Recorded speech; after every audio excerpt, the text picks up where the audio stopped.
Même les prévisionnistes les plus inventifs, les plus catastrophistes n'avaient pas imaginé un tel scénario.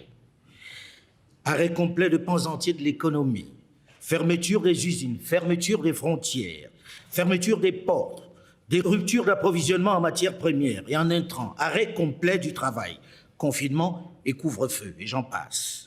Bien que l'hécatombe qu'on lui prédisait avec des cadavres jonchant les rues n'ait pas eu lieu en Afrique, heureusement, l'Afrique, comme le reste du monde, a été durement éprouvée dans son économie par la pandémie de la Covid-19.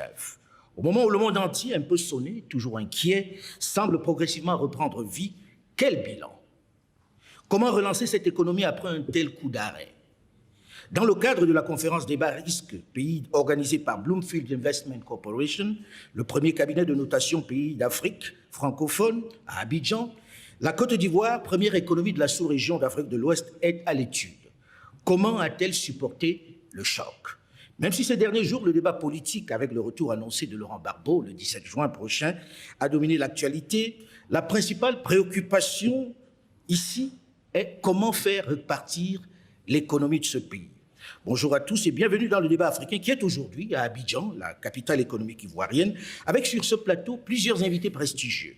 D'abord, M. Adama Coulibaly, ministre de l'économie et des finances de l'État de Côte d'Ivoire. Bonjour, M. le ministre. Bonjour, M. Foucault. Merci d'être là. Second invité de ce plateau d'Abidjan, M. Yacouba Penanyaba Coulibaly, le président de l'Autorité nationale de régulation des marchés publics. Bonjour, monsieur. Bonjour, M. Foucault. Merci d'être là. Notre troisième invité est M. Amadou Bakayoko, le directeur général de la CIE-SODECI, la Société de distribution d'eau et d'électricité de Côte d'Ivoire. Bonjour, M. Bakayoko. Bonjour, M. Merci d'être là. Dernier invité et pas des moindres, qui est notre hôte aujourd'hui, M. Stanislas Zézé, le président directeur général de Bloomfield Investment Corporation, le premier cabinet d'Afrique francophone de notation financière pays, qui existe depuis maintenant 14 ans. Bonjour, M. Stanislas Zézé. Bonjour, madame. Alors, on a envie de dire, dans quel état est l'économie ivoirienne aujourd'hui après cette Covid-19? Est-ce qu'elle a résisté, Monsieur le ministre? Et qu'est-ce qui lui a permis de résister?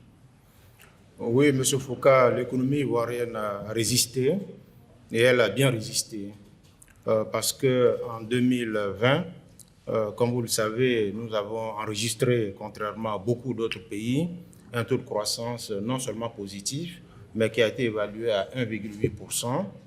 Nous sommes on est loin des 6 poussières pour cent que vous aviez avant, 6,8 je crois que non, vous aviez nous avions en fait prévu 7,2%.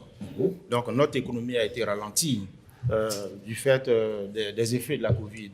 Mais nous n'avons pas enregistré une récession. Donc nous sommes avec un taux de croissance de 1,8%, je l'ai dit. Mais les dernières évaluations sont en train de montrer que nous pouvons avoir un meilleur taux à 2%. Mais comment l'expliquer? Les autres sont tombés en récession. Qu'est-ce qui fait que la Côte d'Ivoire, mieux que les autres, est tenue? C'est le résultat en fait, des réformes de grande ampleur qui ont été menées depuis 2012. Nous avons dû mener des réformes fortes en matière d'amélioration du climat des affaires.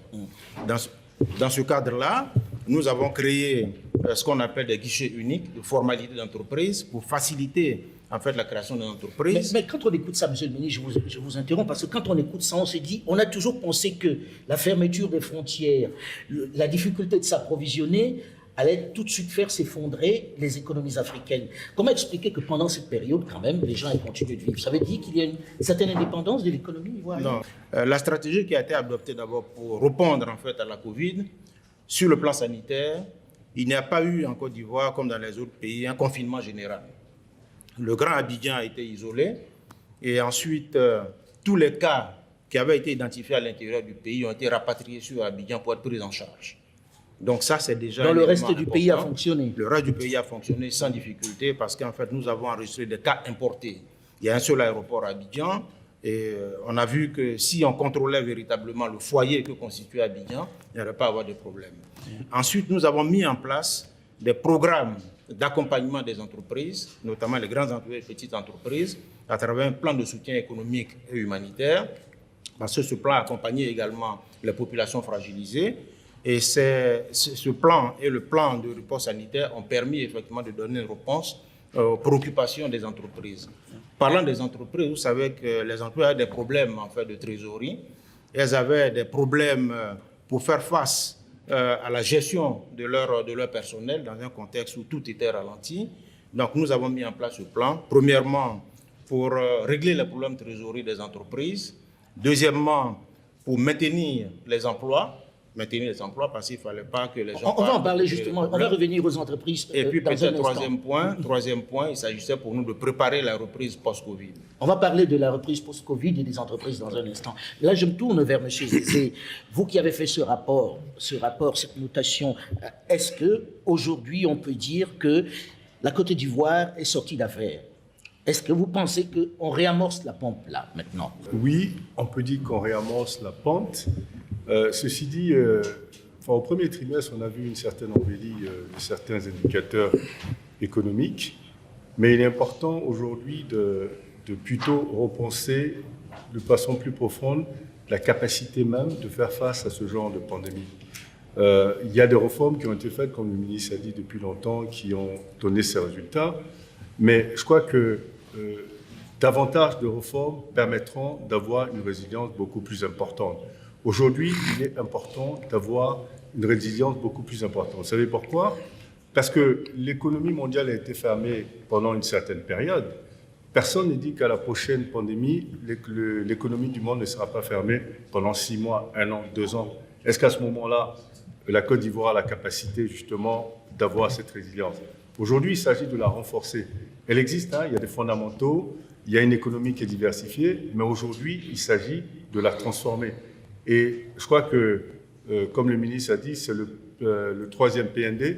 Maintenant, on va voir concrètement, qu'est-ce qui est mis en place pour permettre de consolider ces acquis, de sorte à que la Côte d'Ivoire arrive à un niveau d'autosuffisance. On va arriver à ça, mais j'ai envie de comprendre, est-ce qu'il n'y a pas, on va dire, une façon de montrer les choses de façon positive? Quand on entend ça, on se dit, bon, on a traversé cette période de façon très très brillante finalement. Vous qui avez fait l'étude, est-ce vrai réellement? Je crois que dire que la Côte d'Ivoire a traversé de façon brillante, à mon avis, c'est négliger l'impact réel de cette pandémie. C'est-à-dire que la Côte d'Ivoire a su juguler les conséquences à court terme, parce que là, ce sont les conséquences à court terme. Il y a des conséquences à moyen et long terme qui vont commencer à apparaître. Aujourd'hui, nous ne sommes qu'en 2021, donc l'évaluation que nous faisons et la réponse a été une réponse ponctuelle si vous voulez, à une situation ponctuelle. Maintenant, il s'agit de voir quelles seront les conséquences à moyen terme. Et pour l'instant, ce serait un peu difficile de le dire. Je vois Monsieur le ministre qui a envie de réagir à ça. Oui, je veux réagir à ça parce qu'en réalité, nous sommes dans une économie qui est relativement diversifiée comparativement aux autres pays de la sous-région. Une diversification intersectorielle, mais une diversification également intrasectorielle. Vous prenez simplement le secteur de l'agriculture. Nous avons ici beaucoup de spéculation. Donc, s'il y a un problème au niveau de spéculation, les autres peuvent prendre le relais. Que ce soit le café, le cacao, le coton, l'anacarde, on va jusqu'au palmier à huile. Et tout ça, ce sont des spéculations qui montrent effectivement que nous sommes diversifiés, et sans compter tout ce qui se fait au niveau de l'agriculture vivrière. Vous regardez également que notre économie est diversifiée au niveau intersectoriel, parce que vous prenez le secteur primaire, nous avons une économie qui est autour de 21-22%. Ça représente en fait 21-22% dans le PIB. Le secteur secondaire, il est autour de 28%. Le secteur tertiaire, il est autour de 30%. Et nous constatons qu'il y a une transformation structurelle de notre économie, parce que notre souci, c'est de faire en sorte qu'il y ait une industrialisation très forte. Et c'est d'ailleurs une des recommandations du rapport qui dit qu'il faut aller vers une transformation industrielle. Et je rappelle que dans le PND 21-25, le premier axe, c'est vraiment la transformation structurelle de l'économie à travers l'industrialisation. Parce qu'il n'est pas acceptable que nous continuions d'exporter le cacao brut à l'extérieur si nous pouvons développer des capacités de transformation au niveau du pays. Mais on dit ça depuis tellement longtemps, il ne se passe rien. Créer des emplois. Mais nous y sommes, nous travaillons à cela. Il y a des mesures qui ont été prises. Si vous voulez, on pourrait en parler. On pourrait en parler. Alors, après ce tsunami qu'il y a eu pendant cette période-là, je me tourne vers M. Coulibaly. Quelles leçons peut-on tirer de ce qui vient de se passer? Les économies fermées, les usines fermées, mais le pays continue de vivre par lui-même. Est-ce que ça ne devrait pas donner un peu plus confiance aux Africains et de se dire, voilà, on va se prendre en charge? Parce que ça peut arriver que les autres ne soient plus là, puisque la coopération était arrêtée. Les leçons, elles sont de plusieurs ordres. Vous l'avez évoqué, les capacités internes à l'État et tout ce qui peut maintenant être imaginé comme solution de rechange pour réagir au choc. Nous, dans le secteur des marchés publics, nous avions, par exemple, un premier défi de savoir comment vous passez un appel d'offres dans un environnement d'urgence, là où il faut assurer la transparence avec des publications d'avis d'appel d'offres dans des délais bien donnés, là où il faut rassurer... On va parler climat des affaires avant. Oui, mais moi, j'ai envie que l'on vienne sur des leçons directes que l'on peut tirer de ce qui vient de se passer, avant de parler de l'environnement de C'est notre aptitude à nous adapter au choc, y compris les plus imprévus. Et donc, cela veut dire qu'il faut compter sur nos ressources humaines, travailler sur les process de décision, sur les règles ou donc toute la législation applicable et faire en sorte de pouvoir maîtriser tous les délais pour la gestion des finances publiques. Est-ce que ça ne donne pas un peu plus confiance aux nationaux? Est-ce qu'on ne doit pas se tourner vers des solutions locales de plus en plus, puisque ça peut arriver, M. Bakayoko? Alors, effectivement, moi, je crois que je donnerai deux exemples par rapport à ce que vous venez de dire, à la fois la question précédente et celle-là. Dans le cadre de la protection des personnes, qui pour nous est la première priorité lorsqu'arrive une crise sanitaire comme le Covid, vous avez des masques, vous avez un certain nombre d'équipements à fournir. Bien, nous avons commandé 200 000 masques l'année dernière à des TPE locales. Ce sont plus de 500 personnes. Fabriquées sur place. Fabriquées sur place, qui ont pu travailler pendant la période du Covid. Donc, vous réglez votre problème sanitaire et au même moment, vous donnez de l'emploi, vous faites preuve de solidarité parce qu'effectivement, vous arrivez à des tarifs qui sont supérieurs à ce que vous pouvez avoir à l'international, mais quelque part, ça permet de faire participer tout le monde à l'économie. Le second élément de résilience, c'est qu'une crise de ce type, ça se joue aussi à votre organisation. Et l'organisation, elle est en amont et elle est pendant la crise. Parce que la Côte d'Ivoire a eu à vivre l'Ebola, un certain nombre de crises. Donc je crois que les mécanismes de comité de gestion de crise, de plan de continuité d'activité, donc sont des choses qui étaient déjà organisées au sein des entreprises. Mais moi, je vais prendre juste un exemple, la digitalisation. On travaille sur des plans de digitalisation. On a lancé une application au mois de novembre 2019, quelques mois avant la Covid. Eh bien, la Covid est intervenue 3-4 mois après. On a multiplié par 5 le nombre de personnes qui ont téléchargé cette application. Donc, le fait d'avoir entamé cette digitalisation en amont, sans avoir anticipé forcément, c'était plus une question d'économie, d'efficacité, a permis d'être résilient parce qu'à ce moment-là, les gens ne pouvant pas aller dans les agences, ils pouvaient nous contacter à distance. Donc, je crois qu'effectivement, ce sont ces relais-là de capacité de production interne pour répondre à la demande en cas de rupture, quitte à ce que le coût soit supérieur pour aider les acteurs à monter en puissance. Et deuxièmement, effectivement, l'organisation interne, il faut accélérer les transformations parce que généralement, pour résister à tout ce qu'on voit, il n'y a rien de fondamentalement nouveau. Ce sont des sujets connus, c'est simplement une question de priorité. Vous avez des sujets différents et à un moment, certains qui font la différence, est-ce que vous les avez suffisamment menés à bout au moment où survient la crise? Je pense que M. le ministre le disait tout à l'heure. Et nous, pour corroborer, si je prends le cas de l'année 2021, aujourd'hui, on a 50% de raccordement industriel en plus. Ça veut dire que par rapport à l'année dernière, vous prenez les premiers mois de l'année, vous avez 50% de plus d'usines qui viennent s'installer en Côte d'Ivoire. Donc la dynamique vraiment d'industrialisation, nous, on l'observe dans les chiffres. Alors, Monsieur le ministre, est-ce que ce n'est pas là l'occasion de regarder vraiment ce qu'on appelle le local content, d'encourager les économies africaines, d'encourager les économies ivoiriennes, puisqu'on sait que c'est elles qui ont permis de résister pendant cette période-là? Bon, absolument, c'est ce qui se fait actuellement. Nous sommes, avec le Premier ministre à Chipaté, en train de travailler sur le développement en fait, de champions nationaux, champions locaux, qui vont effectivement porter en fait, toutes les transformations au niveau économique. Ces champions pourront avoir effectivement aussi un effet d'entraînement sur les autres qui sont un peu plus petits. Tous les segments seront concernés.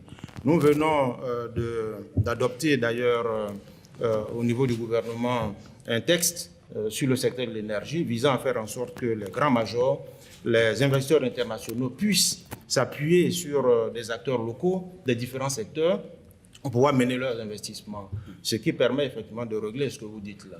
Et c'est une question que nous allons généraliser parce qu'il faut absolument que l'économie soit portée, bien que nous soyons une économie ouverte. Nous voulons que notre économie soit portée également par les nationaux. Ça, c'est extrêmement important.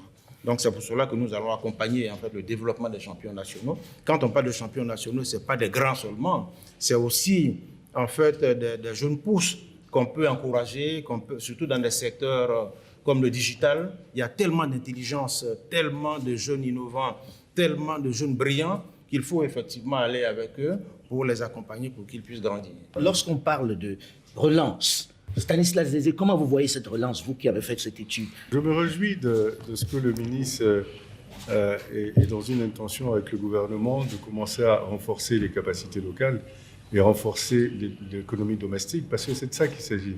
Même si c'est une économie ouverte, 95% du tissu économique est constitué de PME, mais qui ne contribuent seulement qu'à 20% de la richesse créée. Et 5% de l'économie représente les 80% de la richesse. Et ces 5% sont généralement des entreprises étrangères qui n'ont pas vocation à réinvestir leurs bénéfices en Côte d'Ivoire, mais plutôt à les exporter.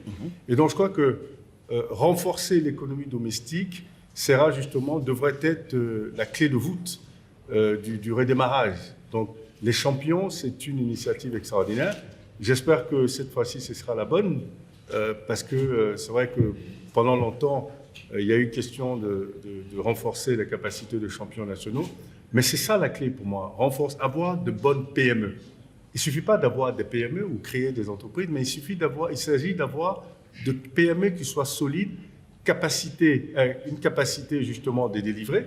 Parce que quand on parle de local content, il faut faire le local content avec des PME qui ont la capacité de délivrer, pas avec des PME qui sont fragiles. Parce que dans beaucoup de cas, les entreprises étrangères vous diront « oui, on veut bien faire le local content, mais on n'a pas les capacités localement ». Donc c'est un volet extrêmement important à mon sens, le renforcement des PME. Donc avoir des champions nationaux, c'est excellent, parce que la logique des champions nationaux, ce sont ceux-là même qui atteindront à un moment donné une taille suffisamment importante pour financer l'économie, si l'économie est fermée et qu'il n'y a pas d'accès au financement extérieur.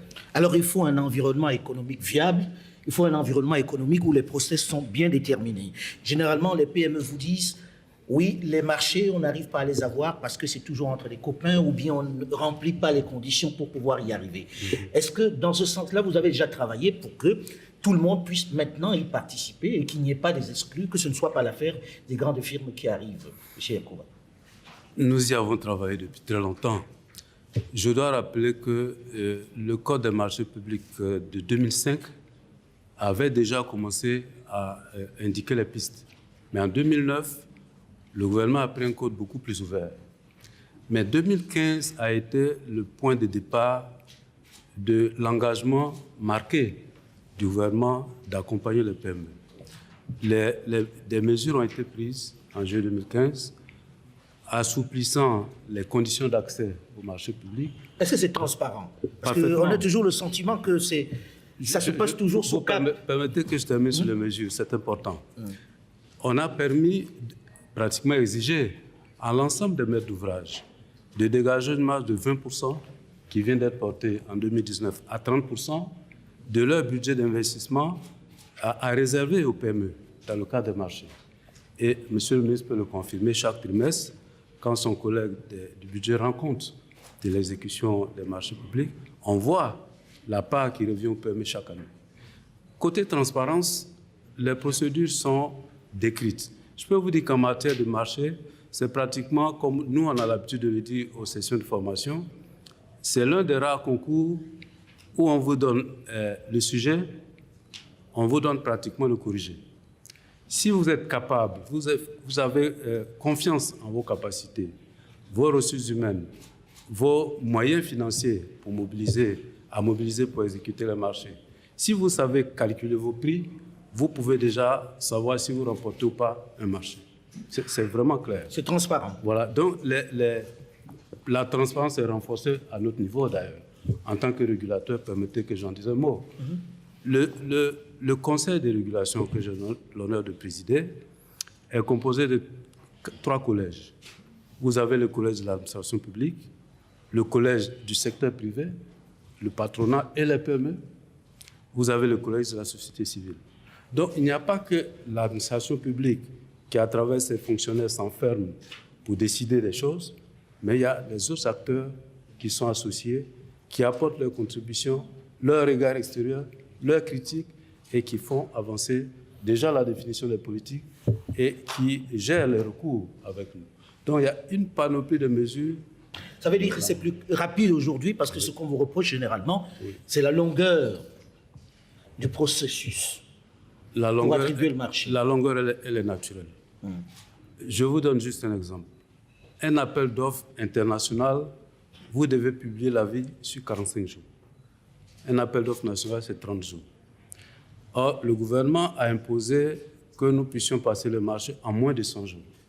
Donc, il vous reste à peu près 60 jours, ou parfois moins, ou 45 jours, pour gérer le processus d'analyse des offres après dépouillement, ce qui n'est pas évident lorsque vous avez des grands ouvrages, de gros dossiers avec des documents techniques qu'il faut analyser, vérifier, vous assurer qu'il n'y a pas de fausses pièces, parce qu'on en rencontre beaucoup dans les offres. Quand vous avez ce volume de travail à faire et qu'on vous demande de faire en sorte que les attributions soient transparentes, vous en parliez, ça demande énormément de travail. Mais est-ce qu'il n'y a pas un moyen de décourter? Est-ce qu'il n'y a pas un moyen d'aller un peu plus vite? On a compressé les délais. Je rappelle qu'en 2015, le gouvernement nous avait demandé de traiter toute la procédure en 88 jours. Nous l'avons testé et on s'est rendu compte que ce n'était pas tenable. Toutes les équipes tombaient malades, tous les servants tombaient malades. Donc, on a revu les délais et il y a 2 ans, on est monté à 126 jours. Aujourd'hui, si vous regardez dans le rapport, ça n'a pas été dit, mais nous sommes autour de 104 jours. Parfois 104 jours. 97 jours. La performance 2020 a été de 94 jours. Mais pour les PME, vous savez que ça reste toujours long pour les PME, même si vous parlez de performance. Alors là, on parle de relance. Oui. Quand on parle de relance, on a besoin d'énergie. Pour qu'il y ait transformation, pour qu'on soit dans le digital, il faut gérer la question énergétique. Or, on sait qu'on rencontre encore de gros problèmes dans ce domaine, dans ce pays. Il y a des zones où on parle même de tontine, c'est-à-dire on est obligé d'avoir de l'électricité par bout à certaines heures où on se partage des bureaux pour travailler. Comment peut-on envisager la relance avec une énergie qui ne marche pas? Alors, déjà, il faut situer les choses. Vous savez, dans toute situation, il y a ce qui est structurel, il y a ce qui est conjoncturel. Construire des ouvrages de production, ce sont des projets qui prennent de 2 à 7 ans, selon les technologies. Donc, la situation d'aujourd'hui, c'est le fruit de décisions d'action depuis 2 ans, depuis 5 ans. Pour monter une unité de production, vous avez d'abord un projet technique à monter, avec, bien entendu, les critères environnementaux à respecter. Vous avez une seconde étape, c'est d'aller négocier avec les autorités. Une troisième étape, c'est de boucler le financement. Et la 4e étape, c'est de réaliser. À partir du moment où vous avez bouclé le financement, le reste, c'est un délai d'exécution du chantier, puisque vous avez un financement. Donc, les prestataires sont nombreux, ce sont des technologies maîtrisées. Aujourd'hui, nous avons, en 2020, en plein cœur de la crise, 500 milliards de francs CFA. On a entendu tout à l'heure les chiffres des IDE et des flux d'investissement en Côte d'Ivoire. 500 milliards qui ont été mobilisés pour des investissements dans le secteur de l'énergie. Pendant la crise. Oui, mais en même temps, le consommateur, lui, il a besoin d'avoir de l'électricité. On parle du structurel. C'est-à-dire que si vous n'avez pas fait ces 3 premières étapes, vous ne pouvez pas avoir la dernière. Ce qu'on dit, c'est que ce financement a pu être sécurisé en 2020 malgré la crise. C'est le signe de la confiance dans la Côte d'Ivoire que ce financement ait pu être mobilisé. Et ensuite, le délai de travaux, on se retrouve avec malheureusement des retards. Parce que, vous l'avez dit, les usines sont fermées, les voyages ne se font plus, certains experts sont difficiles à mobiliser. Donc ça, c'est des délais opérationnels qui créent un problème conjoncturel, qui est qu'effectivement, un chantier qui aurait dû en temps normal être livré en décembre va être livré en août. Donc cela crée un trou. Ensuite, vous avez une dynamique de croissance très forte. Donc effectivement, on considère aujourd'hui qu'on est dans une crise de croissance. J'ai parlé des industriels, croissance très forte, le grand public, croissance également très forte. Donc, il se trouve que si vous prenez les 10 ans, donc les 10 dernières années, vous avez une croissance très forte de la consommation, vous avez la capacité de production qui s'est rajoutée, et donc quand cette capacité se rajoute, malheureusement, on a eu une période où c'était un peu juste, et le Covid est arrivé. Mais est-ce qu'il n'y a pas eu un manque d'anticipation au départ? Parce que là, on ne découvre pas, il y a des prévisions. Je pense qu'il y a eu un manque d'anticipation au départ. Alors, dont vous souffrez aujourd'hui. Alors justement, je vous ai parlé tout à l'heure des délais sur lesquels vous mobilisez les projets. Vous avez aujourd'hui une performance de monter ces projets et de les sécuriser en 2020 pour pouvoir les exécuter. Après, dans le domaine de l'énergie, vous avez ce qu'on appelle les aléas. Aujourd'hui, si vous êtes basé en France, vous allez sur le site de RTE, réseau en France qui gère le mouvement d'énergie. Il y a des rapports où on dit sur les 10 prochaines années, vous avez plusieurs configurations. Vous avez des aléas ponctuels et vous avez une conjonction d'aléas. Et aujourd'hui, le cauchemar de tout acteur dans le domaine de l'énergie, c'est si vous avez 2-3 aléas, vous rentrez en situation difficile. Parce que quelles que soient vos marges de manœuvre, vous pouvez absorber un choc, peut-être 2, mais si vous avez 3 chocs, vous êtes en situation difficile. Et vous avez combien de chocs, vous? Nous, on en a eu 4. Ah oui, quand même. On a eu 4, et si vous permettez, le retard sur la production. Monsieur Foucault, Monsieur Foucault, je pense que c'est une question, la question de l'énergie, on vient d'en parler, c'est un peu conjoncturel. Il y a une conjonction d'aléas qui ont permis justement d'être dans cette situation. Mais il faut revenir à l'essentiel. L'essentiel, c'est quoi? C'est que en 2012, seulement 33% de la population avait accès à l'électricité. Aujourd'hui, c'est 80% de la population qui a accès à l'électricité.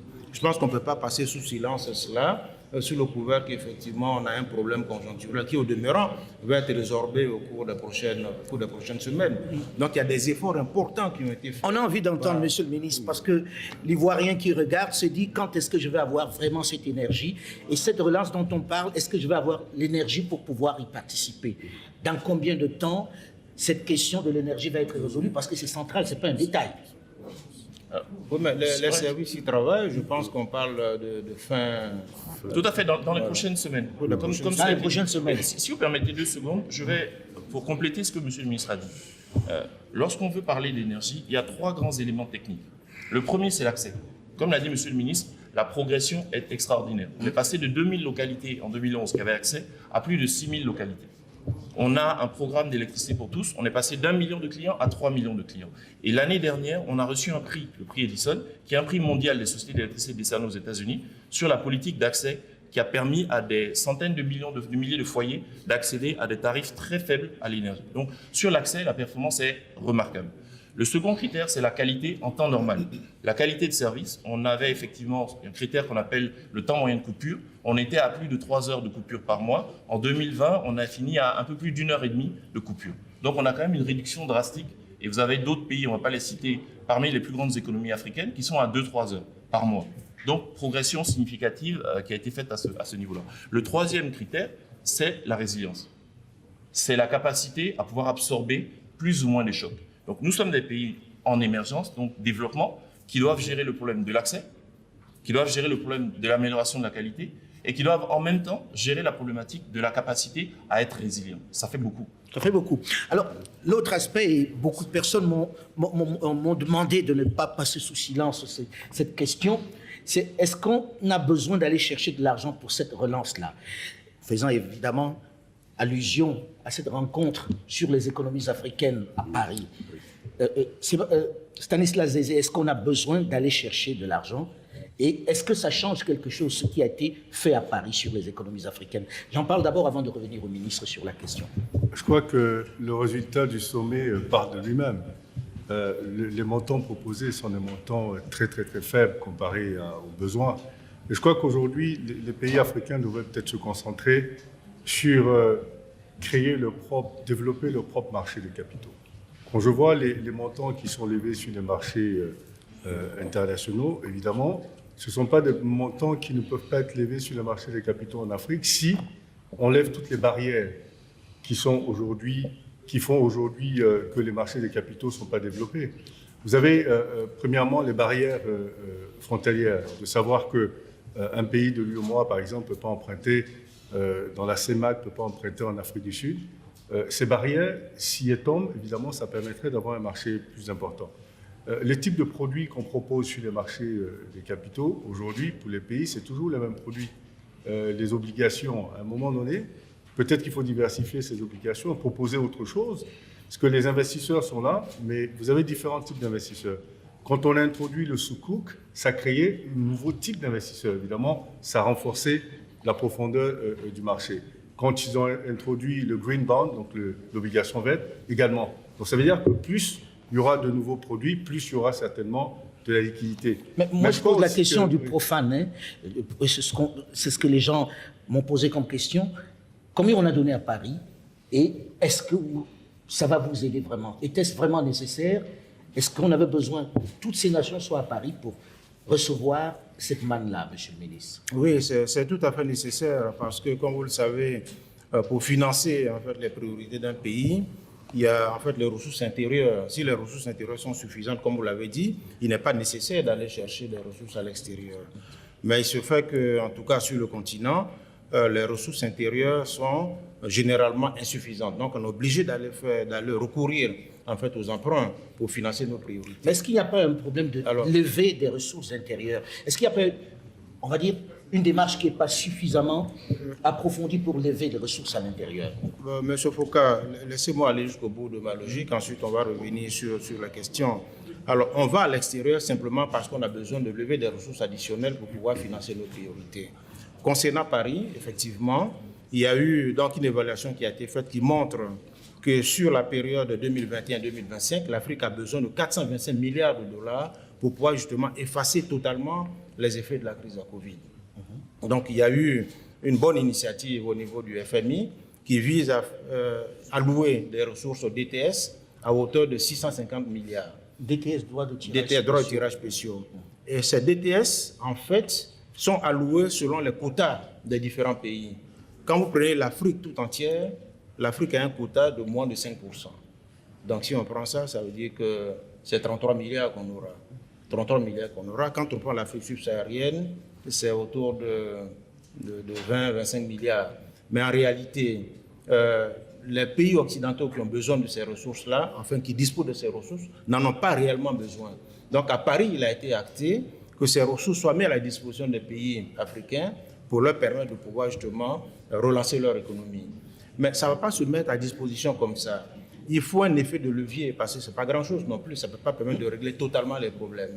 Il y a un effet de levier qui doit se faire avec les banques régionales de développement, comme la Banque africaine de développement, Afreximbank, la Banque ouest africaine de développement, qui peuvent, si elles bénéficient de ces ressources, les utiliser pour avoir un effet de levier plus important, aller chercher des ressources sur les marchés et ensuite les mettre à disposition des pays à des conditions qui sont acceptables.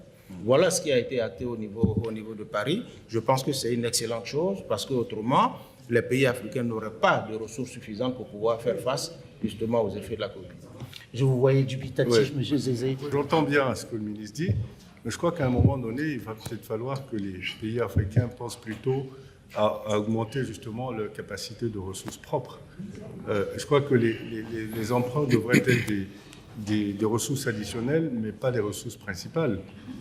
Il me semble que la problématique du financement de l'économie en mettant l'accent sur la capacité des pays à pouvoir augmenter leurs ressources propres n'est pas quelque chose qui est adressé souvent. On adresse souvent la dette, mais on n'adresse pas souvent comment améliorer les richesses, comment produire plus de richesses. Nous sommes des pays les pays africains sont pour la plupart des pays avec une économie informelle qui bouffe à peu près 90% de l'économie. Donc 80-90% des économies sont informelles. Peut-être qu'il est temps, parce qu'on en parle depuis les indépendances, de commencer à voir quelle est vraiment la possibilité de formaliser toutes ces économies-là et se retrouver peut-être réduire le taux à peut-être 10%, mais ce serait bien d'avoir une économie à 90% formelle et à 10% informelle. Donc évidemment, ça permet d'élargir de façon significative l'assiette fiscale de l'État. Quand vous regardez ce qui est arrivé avec les PPTE, donc évidemment, c'est l'accumulation de ces dettes qui, à un moment donné, deviennent Pays insoutenables. pauvres, très endettés, PPTE. Oui, donc évidemment, si c'est arrivé une fois, si on met l'endettement comme la ressource principale, évidemment, forcément, à un moment donné, nous craignons, je vous ai donné les chiffres tout à l'heure, nous craignons qu'on arrive à cette situation à nouveau. Donc il faut plutôt mettre l'accent sur comment générer de la richesse. Non, Monsieur le ministre n'est pas d'accord? non, peut-être juste un mot sur la question de la dette. On ne s'endette pas pour s'endetter Oui, en il y a un réalité. thème dédié à la dette. On ne s'endette pas pour s'endetter. On va prendre la dette pour faire des investissements qui sont productifs. Et quand ces investissements sont productifs, effectivement, ça génère des ressources pour servir la dette. Et ça, c'est ce qui se fait. Et pour la Côte d'Ivoire en particulier, nous n'allons pas sur le marché comme ça. Quand nous faisons toujours une analyse de viabilité de la dette pour nous assurer que notre dette est soutenable sur le long terme. Et ça c'est une projection sur 20 ans, 30 ans. Notre dette est soutenable sur une période de 20 ans, 30 ans, il n'y a aucun problème là-dessus. Et nous sommes sélectifs également dans les ressources que nous allons rechercher.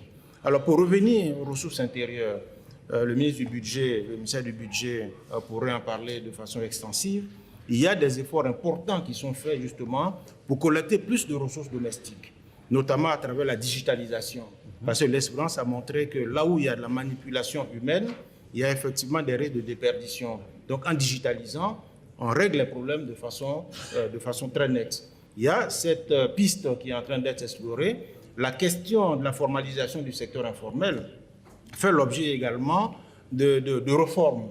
On a mis ensemble aujourd'hui le ministère de l'Artisanat, le ministère des PME, pour faire en sorte que ceux des artisans qui ont des capacités, qu'ils puissent être accompagnés pour devenir formels et ensuite ils vont être fiscalisés. Donc, la formalisation, un peu plus de formalisation.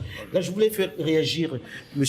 Coulibaly sur la dette, parce que je crois que c'est une question qui vous intéresse particulièrement. Avez-vous le sentiment qu'on s'est trop endetté ou pas assez? Je crois que la question avait été répondue par le ministre. Parce que vous aviez l'air... Vous ne voulez pas mettre le ministre en... Non. Moi, je voulais plutôt intervenir, puisqu'il y a un panel qui est réservé à la dette, et le ministre a répondu au rapport sur la dette. Moi, je ne vais pas m'y attarder. Je voulais simplement dire, quelle que soit la quantité de ressources que l'État va collecter, l'important, c'est comment on les redistribue. Et les marchés publics sont un levier important de redistribution des ressources. On a parlé tout à l'heure des mesures en faveur des PME. Tout le dispositif est mis en place pour faire en sorte que la plus petite entreprise puisse avoir accès aux ressources publiques. Et je crois que pour nous, c'est une boussole. C'est juste une chose en complément. Je pense que les choses ne sont pas aussi figées. Nous, on le constate sur les projets d'investissement dans l'énergie. De plus en plus, le secteur bancaire local intervient. L'année dernière, quand on parlait du structurel, pour boucler les 500 milliards d'investissements, un critère qui était observé, c'était les délais de paiement. Est-ce qu'au moment où on offre des délais de 3 à 6 mois aux clients, aux particuliers, on va être capable de respecter les paiements aux gaziers et aux opérateurs indépendants? C'était le critère clé pour que cela se lève. Eh bien, on a pu lever 45 milliards grâce aux banques locales au mois de mai et de juin de l'année dernière. Donc moi, je tiens vraiment à féliciter les banques locales. Elles ont montré leur capacité. Et on était à moins de 6 mois de la fin de notre convention. Et sans ces montants-là, le closing aurait été retardé de 6-12 mois. Et donc à ce moment-là, vous imaginez, tout est décalé. Donc les projets seraient arrivés en 2022-2023. Donc je crois qu'il faut nuancer. Le secteur bancaire local est de plus en plus capable de répondre, comme l'a dit M. le ministre. Par contre, on constate quand même qu'on est aussi obligé d'aller à l'international pour boucler les financements, vu les montants concernés. Donc il faut nuancer un peu cette question de financement. De plus en plus, les acteurs locaux, et je les félicite, sont capables de répondre. On a un projet dans un pays de la sous-région où plus de 70% a été mobilisé en local. C'est des choses qu'on ne voyait pas par le passé. Puisqu'on arrive presque au terme de cette émission, j'ai envie de dire, on a parlé de relance. C'est quoi les prévisions dans l'année qui vient et quel va être le principal levier pour cette relance, Monsieur le ministre? Mais dans l'année qui vient, nous prévoyons un rebond de 6,5% de taux de croissance. Et les leviers pour nous permettre justement d'atteindre cela, c'est effectivement le secteur de l'industrie, le secteur secondaire d'une manière générale, et puis ensuite le secteur primaire également qui reprend avec les exportations des productions et les transformations également du cacao. Pour cela, je voudrais vous indiquer déjà qu'en matière d'industrialisation et de transformation de nos produits locaux, il y a une usine de transformation du cacao qui est en construction au niveau de la Côte d'Ivoire, portée par le Conseil Café-Cacao. Et ça, je crois que ça, c'est extrêmement important. Quand vous dites qu'on en parle depuis longtemps, rien ne se fait. Voilà du concret. On a une usine portée par, en fait, des nationaux qui s'est créée. Sans compter quand même qu'au niveau des transformateurs qui existent déjà, il y a des nationaux qui sont là-dedans. La question, c'est simplement la capacité de pouvoir se connecter en fait, aux marchés internationaux avec les chocolatiers pour avoir des débouchés et donc pouvoir vendre tout ce qui est transformé localement. Donc, pour reprendre, l'industrialisation, c'est un levier important. L'agriculture, c'est un levier important. Et bien sûr, au niveau du tertiaire, il y a tout ce qui concerne l'économie digitale, qui est en plein essor au niveau de la Côte d'Ivoire ici. Voilà les leviers que... Malheureusement, on ne peut pas aller plus loin. On espère que cette relance va venir, que vous allez être à nouveau le moteur de cette économie de la sous-région. Le débat africain est terminé pour aujourd'hui. Prochain rendez-vous, bilan économique après la Covid à Yaoundé au Cameroun, le pays moteur de l'économie d'Afrique centrale. La réalisation de ce magazine était assurée par Sébastien Faye, avec aux caméras et au son, Thomas Hollande, Georges Benson et Delphine Michaud, Olivier Raoul et Alain Foucault. Nous vous donnons quant à nous rendez-vous la semaine prochaine, même heure, même fréquence pour un autre débat africain. Dans un instant, une nouvelle édition du journal sur Radio France Internationale. L'actualité continue sur France 24.